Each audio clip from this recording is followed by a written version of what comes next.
اللہ سستی کے موضوع پر بات کریں گے، کیونکہ سستی جو ہے یہ نفاق کی علامت ہے، اور نفاق جو ہے، منافقت جو ہے، یہ بہت خطرناک بیماری ہے جو سستی سے جنم لیتی ہے۔ سستی کے لیے لفظ عربی میں کسل استعمال ہوتا ہے، اور ہم وہ دعا بھی پڑھتے ہیں نا، اللہم انی اعوذ بک من الہم والحزن والعجز والکسل۔ تو یہ جو کسل ہے، اس کا مطلب ہوتا ہے کہ انسان کی طبیعت دین اور دنیا کے ایسے کام کرنے سے بوجھل ہو جائے جن کے کرنے سے اسے بوجھل نہیں ہونا چاہیے، شوق سے کرنا چاہیے ان کو، لیکن انسان ان چیزوں کو کرنا نہ چاہے، اور اس کی طبیعت میں کر کے تھکن ہو، اور وہ بور ہو رہا ہو، اور اس کا دل گھبرا رہا ہو۔ تو سستی جو ہوتی ہے یہ انسان کی دشمن ہوتی ہے، اور اس سے باہر نکلنے کی ضرورت ہوتی ہے انسان کو، کیونکہ یہ زندگی ہمیں ایک دفعہ ملی ہے نا، بار بار تو نہیں ملے گی، اور اگر ہم نے اس کو میکسیمم اچھے کاموں میں استعمال نہیں کیا تو آخرت میں نقصان ہوگا، اور پھر سخت پریشانی ہوگی، اور پھر ہم واپس نہیں پلٹ سکیں گے اور کچھ کر بھی نہیں سکیں گے۔ تو اس لیے بہت ضروری ہے کہ ہم یہیں پر اس دنیا میں ہی اپنی اصلاح کر لیں اور ایسی ساری بیماریوں سے نجات حاصل کر لیں اللہ کے اذن سے، اللہ کی مدد سے۔ تو سستی کی دو اقسام ہیں، ایک ہے عقل کی سستی اور دوسری ہے جسم کی سستی۔ عقل کی سستی کیا ہے کہ انسان اسے غور و فکر میں استعمال نہ کرے، اللہ کی نعمتوں میں غور نہ کرے، ان چیزوں میں غور نہ کرے جو اس کے حال کو یا اس کے ماحول کو اور اس کے زندگی کے ساز و سامان کو بہتر کر سکتے ہوں، ان کی اصلاح کر سکتے ہوں۔ دنیا میں جو قومیں بھی پیچھے رہ گئی ہیں نا، ان کی بنیادی وجہ یہی ہے کہ عقل والوں اور ذہین لوگوں نے سستی کی ہے اور چیزوں کو ایجاد نہیں کیا، اور جو صلاحیتیں اللہ نے ان کو دے رکھی تھی ان کو استعمال نہیں کیا، ان کی پرواہ نہیں کی۔ دوسرے جو ہے وہ جسم کی سستی ہوتی ہے۔ جسم کی سستی جو ہوتی ہے یہ انسان کو نیکی کے کاموں سے محروم کر دیتی ہے، اور خاص طور پر عبادت میں پیچھے رکھتی ہے۔ جیسے ابھی آپ نے یہ آیت کی تلاوت سنی کہ منافق جو ہیں جب نماز کے لیے کھڑے ہوتے ہیں تو انتہائی سستی سے کھڑے ہوتے ہیں، اور بس دکھانے کی نماز پڑھتے ہیں کہ دوسروں کو پتہ چل جائے کہ ہم نے نماز پڑھ لی، اور وہ اللہ کو بہت تھوڑا یاد کرتے ہیں۔ یعنی ذکر میں بھی سستی، نماز میں بھی سستی، وضو میں سستی، ہر نیکی کے کام میں سستی۔ اسی طرح جسم کی سستی جو ہوتی ہے وہ انسان کو دنیا میں بھی ترقی سے محروم رکھتی ہے۔ یعنی جو کام انسان کو اپنے جسم سے کرنے ہوتے ہیں، اگر وہ اپنے جسم کو استعمال ہی نہیں کرتا اور محنت نہیں کرتا، مشقت نہیں کرتا، تو دنیا میں بھی ترقی حاصل نہیں کر سکتا۔ نبی صلی اللہ علیہ وسلم جو تھے وہ سستی سے پناہ مانگتے تھے، اور صحیح مسلم میں جو دعا آتی ہے کہ رسول اللہ صلی اللہ علیہ وسلم یہ دعا فرمایا کرتے تھے، اللہم انی اعوذ بک من العجز والکسل والجبن والحرم والبخل واعوذ بک من عذاب القبر ومن فتنۃ المحیا والممات۔ اس کے اور ورژنز بھی ہیں، لیکن صحیح مسلم میں یہ دعا اس طرح آتی ہے، اے اللہ میں عاجز ہونے، سستی، بزدلی، بڑھاپے اور بخل سے تیری پناہ میں آتا ہوں، اور میں قبر کے عذاب اور زندگی اور موت کی آزمائشوں سے تیری پناہ میں آتا ہوں۔ تو انسان جب بے بس ہوتا ہے اور سست ہوتا ہے تو ہر بھلائی سے محروم ہو جاتا ہے۔ ابن قیم کہتے ہیں کہ نبی صلی اللہ علیہ وسلم نے بے بسی اور سستی سے پناہ مانگی کیونکہ یہ دونوں ایک دوسرے کے ساتھی ہیں۔ تو اگر کوئی بندہ کامل عبادت نہ کرتا ہو، مثلا صرف فرض پڑھ لیے، صرف چھوٹی چھوٹی صورتیں پڑھ کے جلدی سے بس سلام پھیر دیا، اور اس بارے میں اپنی اصلاح بھی نہ کرتا ہو، کوشش بھی نہ کرتا ہو، تو یا تو وہ اس پر قدرت نہیں رکھتا، وہ کر ہی نہیں سکتا، بالکل ہی نکما انسان ہے، اور اس کا قدرت نہ رکھنا کیا ہے؟ بے بسی ہے، یعنی ہمت ہی نہیں اس کی، یا وہ اس پہ قادر ہوتا ہے لیکن کام نہیں کرنا چاہتا، اور یہ سستی ہے۔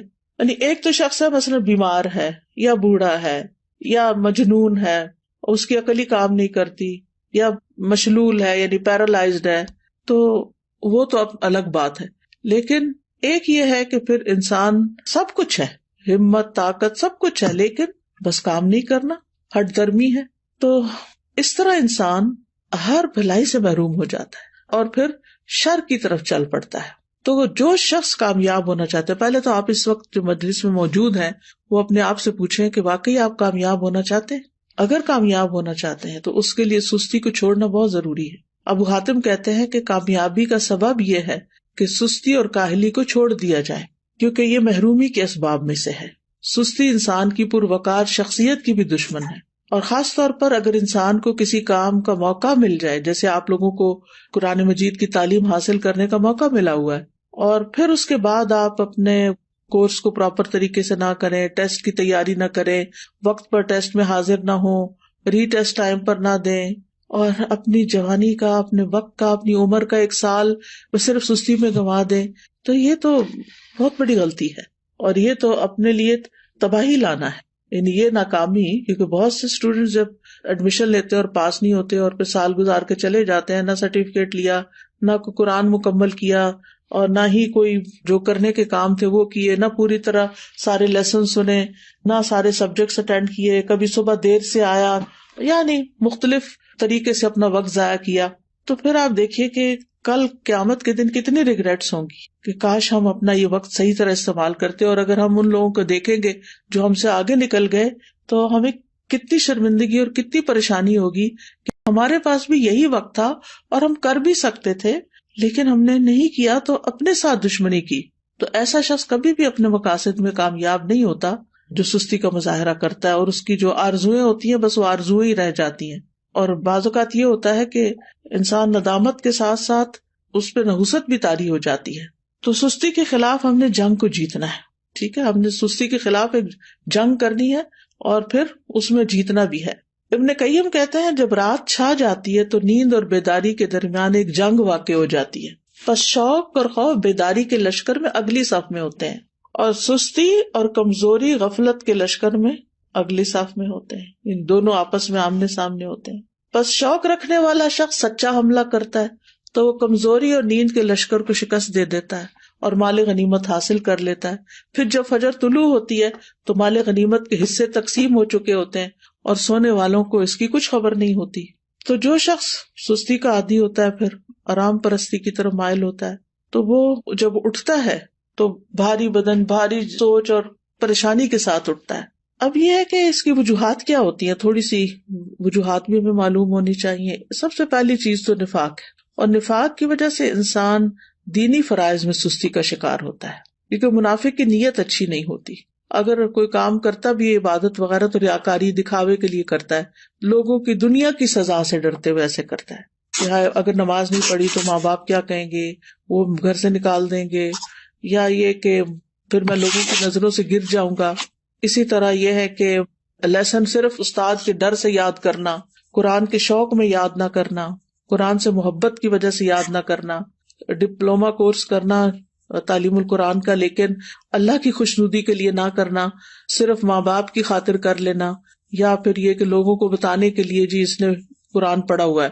تو ہمیں اپنی نیت کی بھی اصلاح کرنی ہے اور پھر اللہ کی محبت میں یہ کام کرنا ہے اور پورے شوق کے ساتھ کرنا ہے. دوسری وجہ ہوتی ہے آرام پسندی، یعنی انسان اپنے آپ کو کوئی تکلیف نہیں دینا چاہتا، بس آرام ہی کرنا چاہتا ہے. اور تیسرا یہ ہے کہ بعض اوقات انسان کی جو فراغت ہوتی ہے کہ اس کے اوپر کوئی بڑی ذمہ داری نہیں، کوئی اس کے مقاصد نہیں زندگی میں، تو پھر اس کے لیے کوئی موٹیویشن ہی نہیں ہوتی، بس ایسے ہی ادھر ادھر ہاتھ پاؤں مارتا رہتا ہے اور لگ کے کوئی کام نہیں کرتا. اور صحابہ جو تھے وہ فارغ انسان کو سخت ناپسند کرتے تھے. ابن مسعود کہتے ہیں رضی اللہ عنہ، میں اس بندے کو پسند نہیں کرتا جسے میں بالکل فارغ دیکھتا ہوں، نہ وہ دنیا کے کسی کام میں مشغول ہوتا نہ آخرت کے کام میں، بس بیکار بیٹھے ہوتے ہیں لوگ. آپ نے دیکھا ہوگا کہ ہمارے یہاں کتنا عام ہے، پارکوں میں بیٹھے ہیں لوگ، سڑکوں پہ بیٹھے ہیں، فٹ پاتھ پہ بیٹھے ہیں، فارغ ہیں، بینچوں پہ بیٹھے ہیں، کوئی سگریٹ پی رہا ہے، کوئی باتیں کر رہا ہے، کوئی ٹھٹے مار رہا ہے، بس ادھر ادھر کی باتیں. پھر اسی طرح یہ ہے کہ ایک اور وجہ یہ بھی ہوتی ہے عیش پسندی، خوشحالی، کہ انسان کو جب اور لوگ کام کرنے کے لیے خدمت کے لیے مل جاتے ہیں تو پھر وہ خود کام نہیں کرتا اور اس طرح وہ بیکار رہنے کا عادی بن جاتا ہے. لیکن بہت سے عقل مند مالدار لوگ ایسے دیکھے گئے ہیں، وہ کام کر کے خوش ہوتے ہیں، ان کے پاس مال ہوتا ہے، وہ بہت سے خادم رکھ سکتے ہیں لیکن پھر بھی وہ اپنا کام خود کرتے ہیں، اپنی گاڑی خود چلاتے ہیں. اور اگر آپ یہاں پر آ کر آپ دیکھیں تو لوگ ملینئر ہوں گے لیکن اپنی کار خود ڈرائیو کر رہے ہوں گے، اپنا گھر خود صاف کر رہے ہوں گے، اپنا گارڈن خود مینج کر رہے ہوں گے. تو جو عیش پسند لوگ ہوتے ہیں وہ پھر سست ہو جاتے ہیں، اور پھر جب انسان کے اوپر بہت زیادہ سستی آتی ہے تو انسان زندگی کے لطف سے بھی محروم ہو جاتا ہے، کیونکہ جب مصروفیت زیادہ نہیں ہوتی تو پھر انسان بور ہونے لگتا ہے، اور وہ بوریت جو ہے وہ انسان کی صلاحیتوں کی قاتل بن جاتی ہے. پھر اسی طرح ایک اور چیز جو بہت سست کر دیتی ہے انسان کو، وہ ہے زیادہ کھانا پینا. جو انسان زیادہ کھاتا ہے، زیادہ سوتا ہے، اس سے بہت سی بلائیاں چھوٹ جاتی ہیں. اور پھر اسی طرح بہت زیادہ سونا جو ہے، نیند، یہ بھی انسان کو سست کر دیتا ہے. جب آپ ضرورت کے مطابق سوتے ہیں تو آپ ایکٹیو اٹھتے ہیں، اور جب زیادہ سو لیتے ہیں نا، جیسے ویکینڈ پہ آپ لوگ، بس یہ تو لازم ہے نا کہ ویکینڈ پہ زیادہ سونا ہے، تو زیادہ سو لیتے ہیں تو جب آپ اٹھتے ہیں تو ایسے طبیعت پریشان ہوتی ہے، آنکھیں بوجھل ہوتی ہیں، جسم تھکا ہوا ہوتا ہے، اور پھر سارا دن کوئی خاص کام بھی نہیں ہوتا. لیکن جو لوگ اپنے ویکینڈ کو بھی، سنڈے کو بھی ٹائملی اٹھ جاتے ہیں، نماز اچھے سے پڑھتے ہیں، اذکار کرتے ہیں، قرآن کی تلاوت کرتے ہیں، اپنے جو کام سوچے ہوئے ہوتے ہیں چھٹی کے دن کرنے کے ان کو ترتیب بار کرنا شروع کر دیتے ہیں، تو ان کا دن پروڈکٹیو ہوتا ہے اور وہ خوب ایکٹیو ہو کے دن گزارتے ہیں. ابن قیم رحمہ اللہ کہتے ہیں کہ بہت زیادہ سونا دل کو مردہ کر دیتا ہے، جسم کو بھاری کر دیتا ہے، وقت کو ضائع کرتا ہے، اور یہ بہت زیادہ غفلت اور سستی پیدا کرتا ہے. پھر اسی طرح لمبی امیدیں لگانا، اچھا یہ ہو جائے تو پھر وہ بس سوچتے رہنا، سوچوں میں پڑے رہنا. پھر 8ویں چیز ہے سست لوگوں کی مجلس اختیار کرنا. جب انسان کی دوستی ایسے لوگوں کے ساتھ ہوتی ہے نا جو نکمے ہوتے ہیں تو اس کو بھی نکما کر دیتے ہیں، لیکن اگر آپ ایکٹیو لوگوں کے بیچ میں بیٹھیں گے تو آپ سست نہیں رہیں گے، کیونکہ آپ کو شرم آئے گی کہ سارے لوگ تو کچھ کر رہے ہیں اور میں فارغ بیٹھا ہوں. تو بلند ہمت لوگوں کی دوستی اور ان سے تعلق جو ہے وہ اختیار کریں، کیونکہ ماحول کا جو بگاڑ ہوتا ہے نا یہ انسان کی فکری صلاحیتیں، نفسیاتی، بدنی، ان سب چیزوں کو متاثر کرتا ہے. اور پھر اسی طرح یہ ہے کہ ایک اور چیز، کاموں کو مؤخر کرنا، اچھا کر لیں گے، یہ بھی ایک بہت مہلک بیماری ہے اور شیطان کا ایک حربہ ہے. یہ منافق جو ہوتے ہیں وہ نماز بھی بڑی لیٹ پڑھتے ہیں، سستی سے تو آتے ہی ہیں لیکن دیکھتے رہتے ہیں اچھا ابھی ہے وقت، ابھی ہے وقت، اچھا ابھی اٹھ جاتا ہوں، ابھی اٹھ جاتا ہوں. لیکن پھر کیا ہوتا ہے، کبھی نماز کا وقت بہت لیٹ ہو جاتا ہے اور کبھی ختم بھی ہو جاتا ہے. تو سستی جو ہے وہ سراسر نقصان دہ ہے. ہماری عبادات پر اس کا منفی اثر پڑتا ہے، عبادات میں کوتاہی ہوتی ہے، دل سخت ہو جاتا ہے، دل پہ زنگ لگ جاتا ہے، احساس ذمہ داری ختم ہو جاتا ہے. پھر انسان اپنے آپ کو جھوٹی تسلیاں دیتا رہتا ہے، اچھا پھر میں یہ کر لوں، پھر کل چلا جاؤں گا، پرسوں نکل جاؤں گا. غزوہ تبوک اگر آپ نے پڑھ لیا ہو تو اس میں جو لوگ 3 پیچھے رہ گئے تھے وہ کس وجہ سے پیچھے رہ گئے تھے؟ صرف سستی کی وجہ سے، حالانکہ ان کے پاس سواریاں تھیں. پھر اسی طرح یہ کہ سستی کی وجہ سے انسان کا بڑا قیمتی وقت ضائع ہو جاتا ہے، کیونکہ انسان اس سستی کے وقت کو کسی پروڈکٹیو اور بہت اچھے مفید کام میں نہیں لگا پاتا، انسان کے وقت کی برکت بھی اٹھ جاتی ہے. تو اس لیے بہت ضروری ہے کہ ہم جلد از جلد سستی کا علاج کریں اور اس سے چھٹکارا پائیں. سب سے پہلی چیز اللہ سبحانہ وتعالیٰ سے مدد، اللہ سبحانہ وتعالیٰ سے مدد مانگے، کیونکہ اللہ ہی مددگار ہے. واللہ المستعان. نبی صلی اللہ علیہ وسلم نے فرمایا وَاسْتَعِن بِاللَّهِ وَلَا تَعْجِزْ. اللہ سے مدد مانگو اور کمزور نہ پڑو، عاجز نہ بنو. اسی حدیث میں آتا ہے احرص علی ما ينفعک، جو چیزیں تمہیں نفع دینے والی ہیں ان کی حرص رکھو، یعنی ان کے لیے ایک شوق رکھو اپنے دل میں. تو بہرحال اللہ سے مدد مانگنی اور نیت کر لینی ہے کہ میں نے اللہ کی مدد سے انشاءاللہ اپنی سستی چھوڑ دینی ہے. اور پھر یہ دعا بھی پڑھنی ہے، اللہم انی اعوذ بک من الہم والحزن والعجز والکسل، آخر تک. یہ روزانہ کی دعاؤں میں شامل کر لیں. مثلاً آپ نماز کے بعد بھی پڑھ سکتے ہیں، اتحیات کے جب دروشی پڑھ لیتے ہیں اس کے بعد دعائیں کرنے کا وقت ہوتا ہے اس وقت بھی پڑھ سکتے ہیں. تو تیسرا یہ کہ دن کا آغاز جو ہے نا وہ اذان فجر سے یا تو پہلے کریں یا پھر ساتھ ہی کر لیں، اور پھر وضو کریں، ذکر کریں، نماز ادا کریں. تو اس سے بھی انسان کی ساری گرہیں کھل جاتی ہیں جو شیطان ہر روز انسان پہ سوتے وقت لگا دیتا ہے اور انسان کو تھپکیاں دیتا رہتا ہے کہ ابھی تو رات بہت لمبی ہے.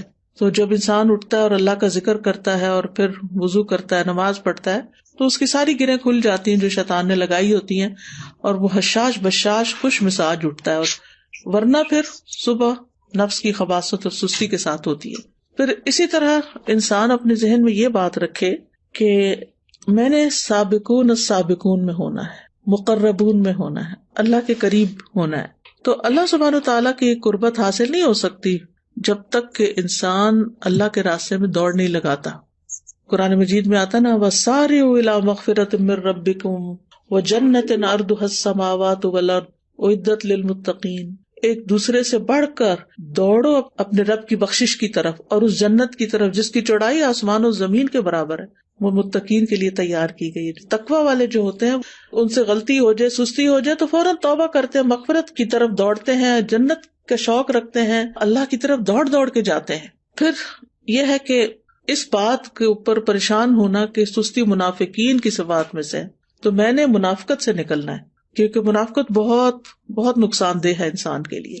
پھر اسی طرح یہ ہے کہ انسان کا اپنی فوڈ اپنی ایکسرسائز، اپنی سونے جاگنے کے اوقات اور دن بھر ایکٹیو رہنے کے طریقے، ان کے اوپر ورک کرنا. یعنی باقاعدہ آپ دیکھیں گے کہ اپنے آپ کو چیک کریں گے کہ آپ کھاتے کیا ہیں، آپ سوتے کس وقت ہیں، آپ اٹھتے کس وقت ہیں، ورزش کتنی کرتے ہیں، اور باقی اپنے کام کتنے کرتے ہیں، اور دن میں اگر سوتے ہیں تو کتنی دیر سوتے ہیں. قیلولہ کرنا تو اس کو تو پاور نیپ کہتے ہیں، وہ سستی کی بجائے انسان کو اور ایکٹیو کر دیتا ہے باقی دن کے لیے.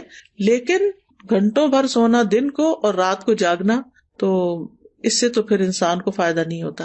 یہ تو پھر سستی ہے. پھر اسی طرح یہ کہ ہمت بلند رکھیں، اپنے آپ سے مایوس نہ ہو کہ میں نہیں کچھ کر سکتی، میرا نہیں خیال میں ٹھیک ہو سکتی. نہیں، سب کچھ ہو سکتا ہے.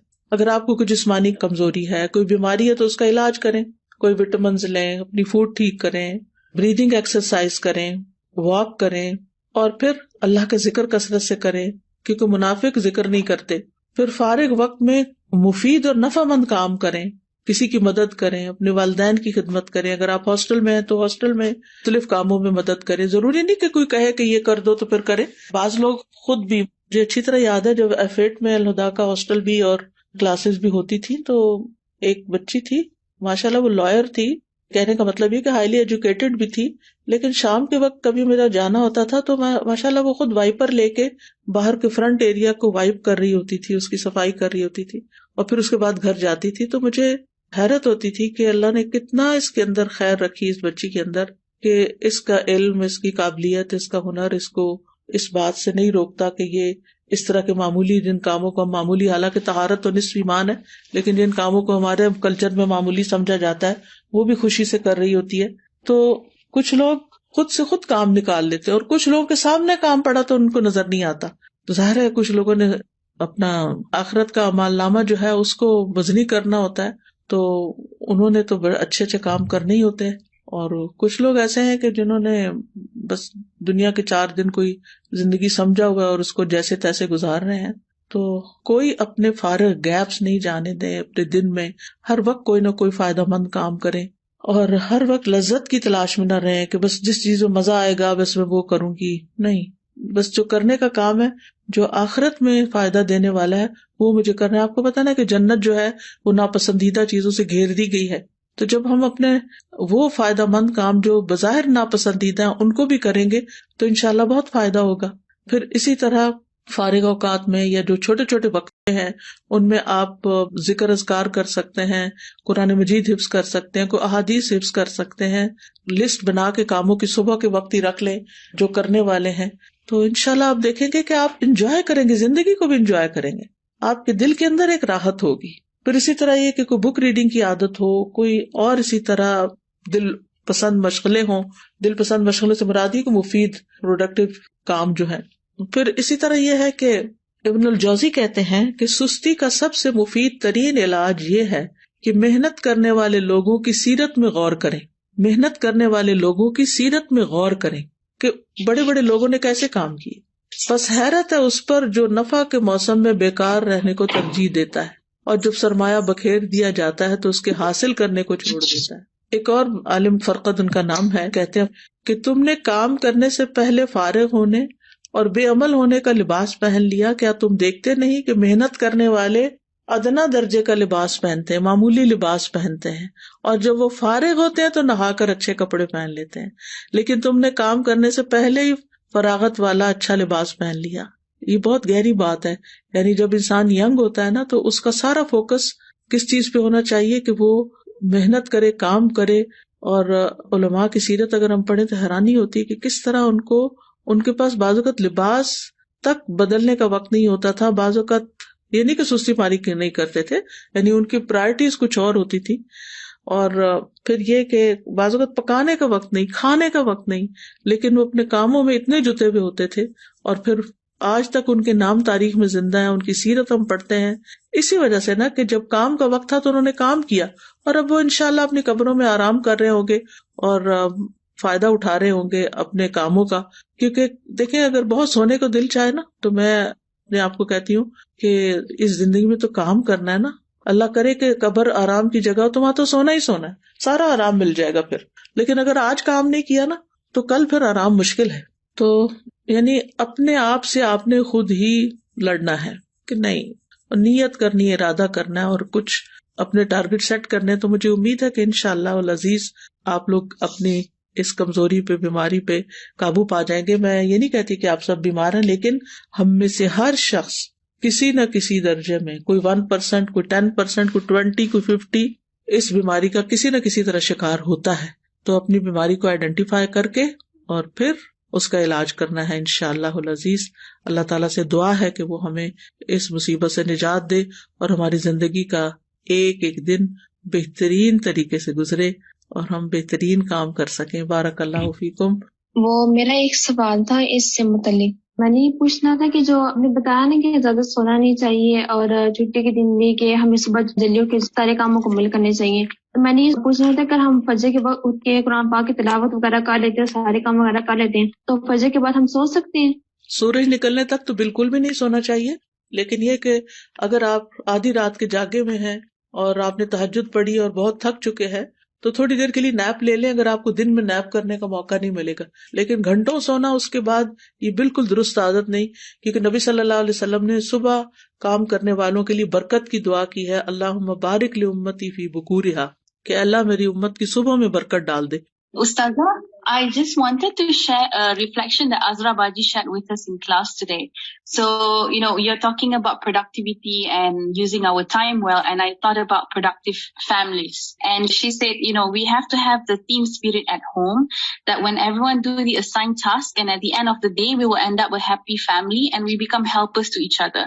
So basically, we are together in this mission. So I just like that reflection because it really shows things start at home, and when you do it as a family, inshallah, as you go out, بالکل you will be able to continue as well. جزاک اللہ خیر, کیونکہ یہ بہت اچھی بات ہے کہ اس طرح ایک بانڈنگ بھی بنتی ہے, ریلیشنز اچھے ہوتے ہیں جب سب مل جل کے کام کرتے ہیں. اور اگر امی اکیلی کچن میں کام کر رہی ہوں اور ہم بستر پر لیٹ کے موبائل سے کھیل رہے ہوں تو آپ سوچئے کہ پھر ممی کا پارا کہاں جائے گا اور اللہ تعالیٰ کی ناراضگی کتنی ہوگی کہ ہم کیا کر رہے ہیں. ہم آج بات کر رہے تھے حضرت موسیٰ علیہ السلام اور ہارون علیہ السلام کے کانٹیکسٹ میں, اور سورۃ طٰہٰ آج ہم نے شروع کی ہے.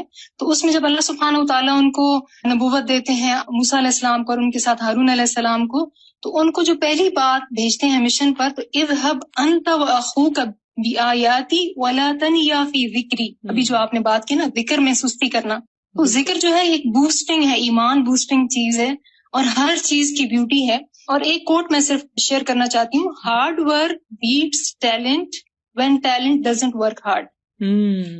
ٹھیک ہے, جزاک اللہ خیر. جی مجھے یہ پوچھنی تھی کہ میں 2 یا 3 دن سے زیادہ ایک چیز کو کنٹینیو نہیں رکھ پاتی, جیسے میں وہ اٹھتی ہوں تو 2 یا 3 دن اس سے زیادہ نہیں کنٹینیو کر پاتا. اس کے لیے جو ہے اس کے لیے یہ ہے کہ آپ اپنے قریب کے لوگوں میں سے کسی کی مدد لیں اور ان سے, یعنی جیسے ہوتا ہے نا کہ بندہ خود اٹھ نہیں پاتا تو کوئی ہاتھ پکڑ کے اٹھاتا ہے, تو اسی طرح وتواصوا بالحق وتواصوا بالصبر ضروری ہوتا ہے. کچھ کام ایسے ہیں کہ جو مل کے کریں تاکہ اگر آپ سلپ ہونے لگے تو کوئی آپ کو پکڑ لے.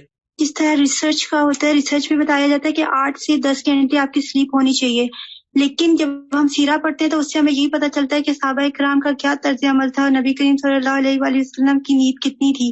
تو ہم اس پر عمل کریں تو ہماری زندگی بہت بہترین ہو سکتی ہے.